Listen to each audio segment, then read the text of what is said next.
Saviez-vous que les Verseaux sont plus intelligents que la moyenne, que l'État profond est derrière la tentative d'assassinat de Donald Trump et que l'épidémie de Mpox est un effet secondaire du vaccin contre la Covid-19? Vous n'êtes pas sûr? Moi non plus. Un récent rapport d'un groupe de réflexion fédéral met en garde contre l'incapacité à distinguer le vrai du faux, qui pourrait devenir l'une des plus grandes menaces mondiales auxquelles le Canada devra faire face dans un futur très proche. Parmi les principaux facteurs de ce flou informationnel, le rapport mentionne l'essor de l'intelligence artificielle, la perte de confiance dans les sources traditionnelles de savoir et des algorithmes conçus pour capter l'attention émotionnelle plutôt que pour rapporter des faits. Dans ce contexte, les rumeurs, les fausses informations et les théories du complot se propagent à une vitesse alarmante sur des sujets aussi variés que la santé publique, le climat, les élections, les technologies ou encore l'immigration. Les conséquences sont préoccupantes, surtout dans des sociétés déjà fragilisées par la division et la polarisation. Au cœur de ce chaos, le milieu de la recherche n'est évidemment pas épargné. Heureusement, des stratégies sont mises en œuvre pour augmenter la littératie scientifique et renforcer l'esprit critique de chacune et chacun. Alors comment est-ce qu'on en est arrivé là? Que nous disent les sciences sur ces phénomènes et surtout comment peut-on les contrer?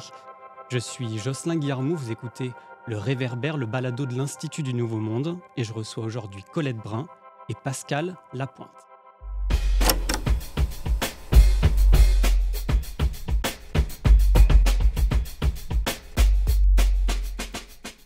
Bonjour. Bonjour. Bonjour. Colette Brun, vous êtes professeure titulaire à l'Université Laval, directrice du Centre d'études sur les médias. Pascal Lapointe, vous êtes rédacteur en chef de l'agence Science Presse. Alors, vous êtes tous les deux à la croisée de la recherche et du milieu de l'information. Colette, avant de devenir chercheuse, vous avez été journaliste pendant plusieurs années auprès de Radio-Canada notamment. Pascal, vous êtes journaliste, vous avez également une maîtrise en histoire et vous êtes Verseau. Alors aujourd'hui, vous l'aurez compris, on va parler de désinformation. Mais c'est quoi la désinformation et quelle place est-ce qu'elle occupe dans vos parcours et dans vos intérêts de recherche? Ben justement, la désinformation, à l'image de ce qu'elle fait, elle est difficile à définir, difficile à saisir. On parle d'une propagation de fausseté, une forme de tromperie, en fait, qui vise à être propagée à grande échelle et dont on ne connaît pas nécessairement la source ou l'origine. Hein. Il y a quelque chose de mystérieux autour de la désinformation, mais il y a généralement... Enfin, on constate qu'il y a des informations quand il y a une intention malveillante, ou on pense qu'il y a une intention malveillante. Alors, c'est un phénomène qui n'est pas nouveau, mais qui se décuple et qui prend des nouvelles formes dans l'espace numérique. On a tendance à l'associer à des stratégies de certains États, hein, comme la Russie, la Chine, par exemple. Mais on peut la concevoir de manière plus large pour parler même d'un modèle d'affaires, dans certains cas, une nouvelle forme de fraude ou d'extorsion, mais qui joue sur les incertitudes et les difficultés à naviguer, en fait, l'environnement informationnel en ligne, notamment sur les médias sociaux. Comment est-ce que la désinformation s'inscrit dans vos intérêts de recherche? Mais ça s'inscrit dans mes travaux depuis très longtemps sur l'économie des médias, les pratiques journalistiques, les pratiques des publics de l'information, qui sont aussi les champs d'intérêt, enfin, certains des champs d'intérêt du Centre d'études sur les médias. Donc, pendant la pandémie, j'ai produit un rapport sur le débat sur l'infodémie durant la première vague de COVID. Donc, beaucoup de publications, beaucoup d'appréhension, mais pas beaucoup de recherche scientifique encore à ce moment-là. Donc, c'était une expérience vraiment intéressante dans le feu de la crise, si on veut. J'ai aussi réalisé une enquête à grande échelle, à distance, en fait, en ligne avec des jeunes adultes québécois, avec une espèce de module d'auto-formation sur leur téléphone pour développer leur capacité de vérifier les informations, développer des bons réflexes et aussi leur sentiment d'auto-efficacité face à la désinformation. Actuellement, je réalise une étude avec le CQMI, le Centre québécois d'éducation aux médias et à l'information, sur les formations en milieu scolaire, particulièrement face aux défis de l'intelligence artificielle et les défis qui évoluent rapidement. J'ai aussi contribué à monter un cours sur la désinformation dans mon département qui marche très, très bien. Vous, Pascal, comment est-ce que votre parcours s'est imprégné de cette question de la désinformation? Ben, c'est un parcours un peu étrange avec le recul parce que j'ai commencé comme journaliste et j'aurais jamais imaginé me spécialiser en sciences. Or, je suis spécialisé en sciences, je suis journaliste scientifique depuis plus de 30 ans. À l'agence Science Presse, par la force des choses, on couvrait l'actualité scientifique, mais assez tôt, dans les années 2000, on s'est mis à couvrir ce qu'on appelait à l'époque les fausses croyances, les pseudosciences, ce qu'on s'est mis à appeler la désinformation plus tard. Ce qui nous a amené un peu à la désinformation, au fait de faire ce qu'on appelle du fact-checking, de la vérification de faits, c'est que dans les années 2010, on a constaté que beaucoup de médias créaient des rubriques de vérification des faits, le fact-checking, mais presque toujours en politique. Et nous, on s'est dit, des fausses nouvelles, de la désinformation, il y en a aussi en sciences et en santé. Et ça nous a amené donc à créer une rubrique qu'on a appelée le détecteur de rumeurs. Alors, c'est quelque chose d'assez unique dans la francophonie, dans le monde, parce qu'encore aujourd'hui, le gros des affirmations qui sont vérifiées par des journalistes sont en politique. En campagne électorale, on en voit beaucoup forcément. Il y a eu la pandémie qui a fait exception, qui a peut-être été une prise de conscience pour beaucoup, mais c'est une idée qu'on a eue parce qu'on constatait que, oui, c'est un problème, la désinformation, c'est un problème, la tendance, la facilité avec laquelle on peut tromper le public quand on lui dit ce qu'il veut entendre. Et voilà, c'est là qu'on en est aujourd'hui. Alors Colette, vous l'avez dit, c'est pas nouveau, mais on a l'impression quand même depuis quelque temps que la désinformation s'amplifie, ou du moins elle se transforme. Le milieu de la recherche, du journalisme, ils sont au cœur de ces changements-là, avec, on voit, une place grandissante d'expertise un peu alternative, puis de faiseurs d'opinion qui insufflent un peu un doute sur l'information en général, mais aussi et notamment sur l'information scientifique. Est-ce que cette impression, elle est fondée ?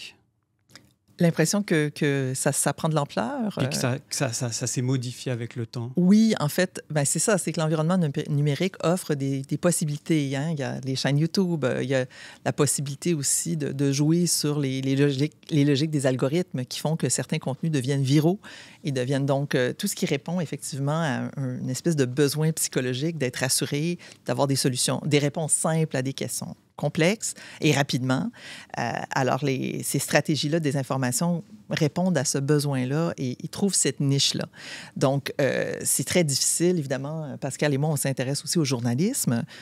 Donc, la place du journalisme, des médias et des voix d'autorité, que ce soit dans le domaine scientifique ou autre, elle est de plus en plus compliquée et elle est, peut-être pas marginalisée, mais elle est beaucoup moins centrale qu'elle était.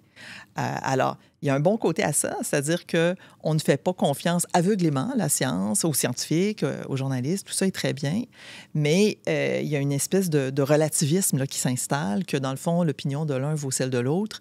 Et si on trouve un YouTuber qui est très persuasif dans sa rhétorique, dans sa façon de parler, et qui cite des sources qui semblent aussi citer des sources scientifiques, mais le fait un peu tout croche, ça nous réconforte, ça nous fait du bien, et on le suit un peu dans cette voie-là. Et évidemment, c'est très risqué en ce qui concerne la qualité du débat public et des conséquences très, très concrètes, comme on l'a vu pendant la pandémie. Parce que là, vous le dites, il cite aussi des sources scientifiques. C'est parfois un amalgame de plusieurs choses. Vous, Pascal, comment est-ce que vous analysez ça, ces nouvelles pratiques informationnelles, notamment dans le cadre de l'information scientifique? Je dirais comme Colette que c'est malheureusement pas des nouvelles pratiques informationnelles parce que de tout temps, il y a eu des gens qui ont menti, qui ont inventé des choses et qui se donnaient une apparence de scientificité en sortant du jargon scientifique. Ce qui a changé, c'est la technologie, c'est la capacité de rejoindre un public vulnérable ou un public qui est prêt à croire à ça beaucoup plus vite, beaucoup plus fortement et en créant les fameuses bulles de filtre.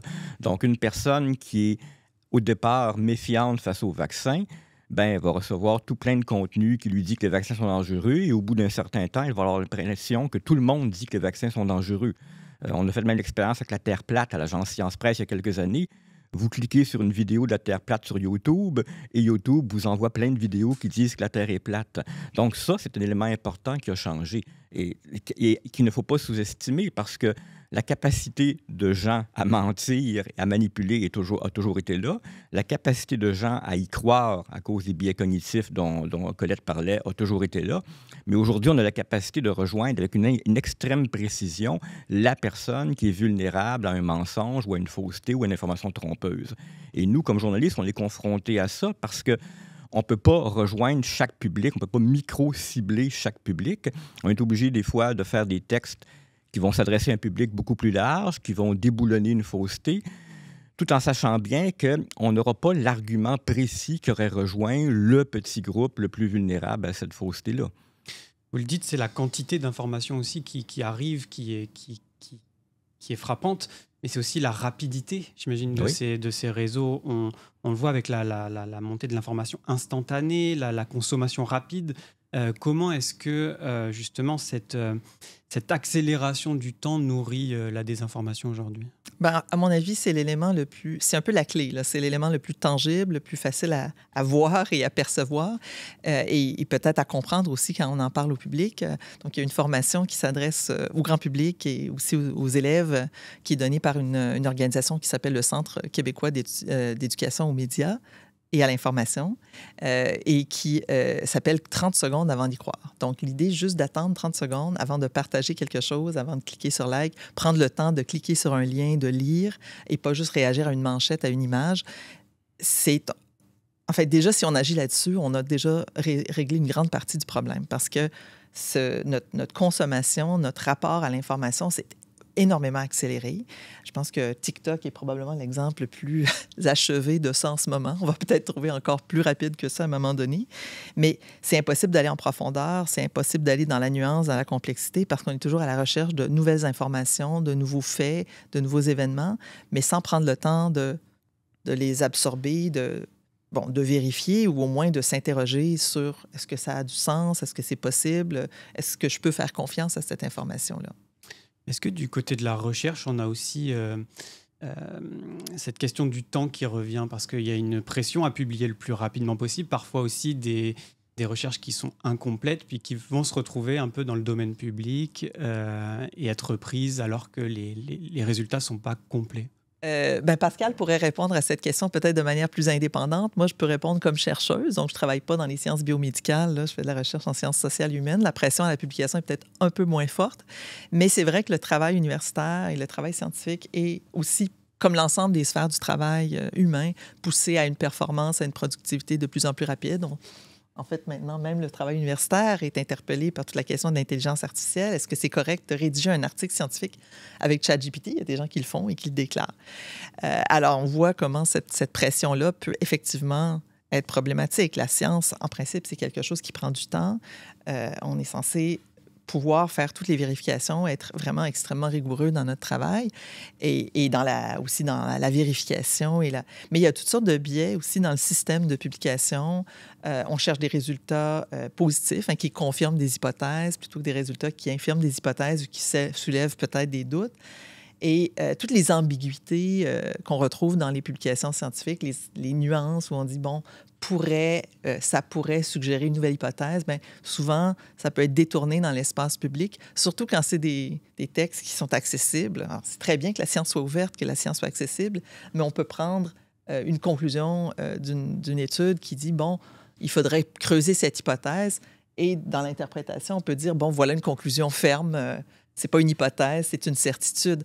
Donc, on est dans un environnement assez compliqué là, pour ce qui est de la production du savoir scientifique et du discours scientifique dans cet environnement numérique-là. Mais même à notre échelle de journaliste, je peux vous donner 2 exemples en quoi cette question de la vitesse nous handicape. Une fausseté va circuler beaucoup plus vite qu'une vérification. Je pense que j'apprends rien aux auditeurs en disant ça. Il y a eu plein d'études depuis 10 ans montrant à quelle vitesse qu'une fausse information va se propager beaucoup plus vite qu'une vraie information. Et pour nous, journalistes, ce que ça veut dire, même si on ne travaille pas sur la même temporalité que les chercheurs, pour la vérifier, l'information, ça prend quand même quelques heures, sinon quelques jours. Et pendant ce temps-là, la fausse information a eu le temps de faire le tour de la planète. Oui. Et la deuxième façon par laquelle ça nous handicape, Colette mentionnait tantôt les réflexes à développer chez les jeunes, l'idée du 30 secondes avant de partager quelque chose. Dès 2016, il y avait une étude sur Facebook qui disait que la moitié des liens partagés sur Facebook l'avaient été par des gens qui ne les avaient pas lus. Ça veut dire que la personne n'avait même pas cliqué sur le lien. Elle avait vu la photo et le titre, elle avait réagi. Et ça, on le voit continuellement sur tous les réseaux sociaux, même dans les commentaires qu'on reçoit à l'agence Science Presse. Continuellement, on a des commentaires de gens qui nous reprochent quelque chose. Et si c'était donné la peine de lire l'article, il y aurait eu la réponse dans le 2e paragraphe. Alors, si on peut travailler sur ça, rentrer dans la tête des gens que, attention, une image ou un titre, ça peut être trompeur. Allez lire l'article, allez écouter la vidéo avant de la partager. Si ce réflexe-là devenait universel, on aurait réglé une partie de la dissémination de la désinformation. Donc ça, c'est C'est un des pièges dans lesquels tombent parfois certains journalistes aussi, des élus, des citoyens, des citoyennes. Est-ce qu'il y en a d'autres des pièges comme ça dans lesquels on tombe facilement? La rapidité est la clé, forcément. L'autre piège, Colette l'évoquait un peu tout à l'heure, c'est le piège des biais cognitifs, le piège de croire à quelque chose juste parce que ça dit ce qu'on veut entendre. Donc, ça amène à la confusion très fréquente entre l'opinion et le fait. Ça, c'est quelque chose qu'on constate peut-être encore plus souvent dans notre domaine, l'information scientifique. Il y a des choses qui peuvent être démontrées comme étant factuellement vraies ou fausses, mais beaucoup de gens vont refuser d'admettre le constat ou le verdict parce que ça ne correspond pas à leur opinion. Alors ça, c'est un gros piège de perte de vue que nos préjugés, nos idées préconçues, nos préférences vont nécessairement fausser notre jugement. L'erreur qui est corollaire à celle-là, c'est de croire que les fausses nouvelles, c'est partagé par des imbéciles ou des idiots. Il faut au contraire se rentrer dans la tête qu'on est tous susceptibles de partager une fausse nouvelle dès le moment où elle dit ce qu'on veut entendre.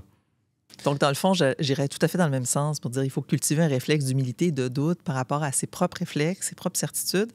Et la recherche montre aussi que c'est un problème dont ne sont pas épargnés les professionnels de grande expérience, de grande expertise. Y compris dans le monde des médias. Bien sûr. Le monde des médias, le monde de la recherche. On a même donné un nom à un problème, disons, un syndrome qu'on appelle la nobélite, des prix Nobel qui se croient, ou à un moment donné, ils reçoivent ce prix à un âge très avancé. Ils ont plutôt terminé leur carrière. Et évidemment, c'est assez rare. Ce n'est pas tous les prix Nobel, heureusement, mais il arrive que des gens finissent par croire qu'ils sont infaillibles. Et là, ils développent des réflexes et des craintes, comme tout autre être humain, mais parce qu'ils ont un prix Nobel, ils disent, moi, ce que je pense, c'est la vérité. Donc, moi, j'aime bien utiliser cet exemple pour dire qu'il n'y a personne qui est à l'abri de ça et il faut vraiment rester humble par rapport à ses propres réflexes, ce qui est d'autant plus difficile quand on doit aller vite.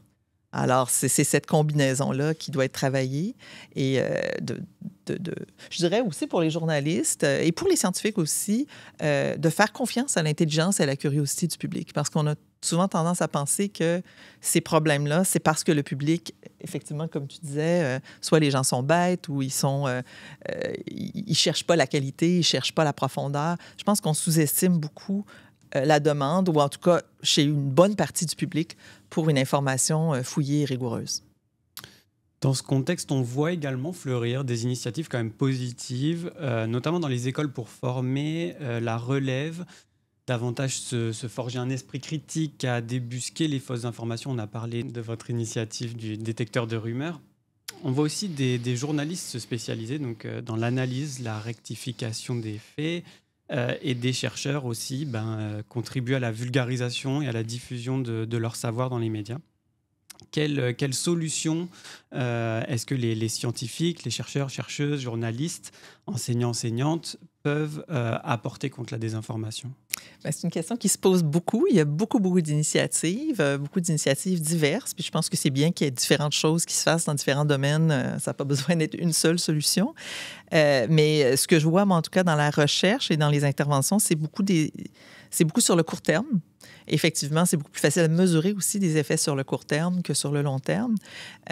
Et donc, c'est peut-être plus dans cette direction-là qu'on doit aller, des initiatives qui visent à développer vraiment...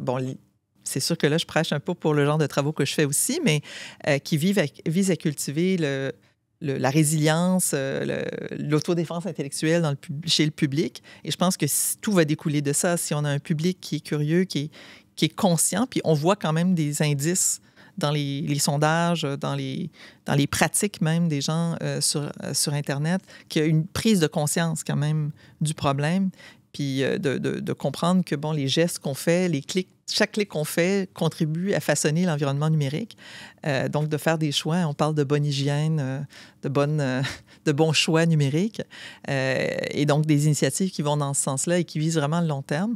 Pas seulement d'ailleurs chez les élèves en milieu scolaire, mais dans tous les groupes d'âge et pas nécessairement seulement les populations qu'on juge plus vulnérables, parce que ça aussi, ça peut être un biais. Il y a effectivement le court terme et le long terme. On parlait de détecteur de rumeurs. Donc, l'idée d'une rubrique de fact-checking, c'est le court terme. C'est de déboulonner une fausse nouvelle. Mais quand on a créé cette rubrique-là, on s'était toujours dit il faut toujours qu'on garde deux axes au détecteur de rumeurs. Un, qui est déboulonner une nouvelle, et l'autre, qui est apprendre au public à déboulonner par lui-même, lui donner des outils, développer son esprit critique. Et c'est dans ce contexte-là que nous, comme médias, mais plein d'autres médias à travers le monde, on a créé au fil des années des fiches pédagogiques, des infographies, des capsules vidéo qui donnent toutes sortes de trucs et astuces sur comment on vérifie une information, comment on repère une source crédible, c'est quoi la différence entre un expert et un scientifique. Des choses qui relèvent de l'évidence pour le journaliste ou pour le chercheur, mais qui passent à des années-lumière du grand public très souvent, et qui ne demandent pas un doctorat. Parce qu'il faut leur apprendre aussi que même si c'est une information en sciences ou en santé, ça ne prend pas un doctorat pour la décoder. On peut repérer des indices qui permettent à tout le moins d'avoir un doute. Et donc, c'est ça le contexte. C'est le court terme et le long terme. Le court terme, on déboulonne au jour le jour, on essaie de corriger des choses, mais le long terme, on se dit que c'est un travail lent et patient qui peut se faire auprès du public. Malheureusement, très souvent, c'est ciblé uniquement vers les clientèles scolaires, mais il va falloir trouver des façons de rejoindre les adultes qui sont eux aussi vulnérables. Et parfois, si je peux me permettre de faire une petite blog personnelle, on rejoint un public très pointu. On prépare à l'agence Science Presse un cours de littératie scientifique à l'intention des journalistes et communicateurs généralistes. Ceux donc qui ne sont pas spécialisés en sciences et qui se sont rendus compte pendant la pandémie qu'ils avaient des lacunes parce qu'on ne leur a jamais enseigné ça veut dire quoi la révision par les pairs. Comment ça se fait que toutes les études n'ont pas une valeur égale? Comment je fais pour trouver le bon expert? Alors, c'est un long travail sur le long terme, mais qu'il va falloir faire, puis pour lequel il va falloir que les initiatives se multiplient parce qu'on est rendu là. C'est davantage donc une méthode de long terme. Puis, oui. Ouais. Je dirais aussi, puisqu'on est dans la plug, que le micro-programme en journalisme scientifique à l'Université Laval connaît cette année un boom. Alors, c'est sûr qu'on a fait des efforts de promotion dans la dernière année, mais ça m'encourage beaucoup parce que, oui, il y a les initiatives auprès de la population en général, mais il y a les initiatives très ciblées, comme Pascal le mentionnait, et juste l'intérêt pour ces formations-là, qui incluent aussi la formation aux journalistes de données, par exemple, donc qui vise à former des journalistes qui sont pas seulement des journalistes, des communicateurs aussi, qui ont des compétences, qui sont à l'aise dans l'analyse des données, dans le langage scientifique et qui sont capables de traduire ça pour un public qui n'est pas spécialisé, lui. Pour conclure, une dernière question, peut-être... Est-ce que vous pensez vraiment qu'on peut contrer la désinformation ou est-ce qu'il faudrait, dès à présent, penser complètement autrement? Bien, si je peux me permettre, contrer la désinformation, non. Je pense qu'aussi loin qu'on peut remonter dans l'histoire, il y a toujours eu des gens qui mentaient par intérêt ou par cupidité ou pour le plaisir. Il y en aura toujours. On peut lutter contre la désinformation, on peut atténuer la désinformation et on peut surtout apprendre aux gens à repérer les indices les plus flagrants. Il faut se rappeler que l'évolution technologique a joué contre nous dans les 20 à 30 dernières années. Il y a 50 ans, vous receviez un journal sur le perron de la porte, vous ne posiez pas la question de savoir si la source était fiable, vous vous fiez au journal parce qu'il arrivait là. Aujourd'hui, on est dans une situation où, pour beaucoup de jeunes de 20 ans, que la nouvelle soit publiée sur le site de Radio-Canada ou sur TikTok, ils ne se posent même pas la question, dans certains cas, de quelle est la différence. Donc, il faut apprendre à développer des réflexes pour lesquels on ne se posait pas la question quand Colette et moi, on était à l'université. Alors, on n'arrivera pas à éliminer la désinformation, mais on peut apprendre au moins aux gens à être plus vigilants et à sans doute l'atténuer. Oui, tout à fait d'accord. Hein. C'est comme les mouches à fruits. On n'arrivera jamais à éradiquer la désinformation, mais il faut être vigilant pour ne pas laisser le nuage trop s'agrandir. Mais c'est ça, les moyens doivent aussi évoluer avec le temps, avec l'époque, avec l'environnement technologique.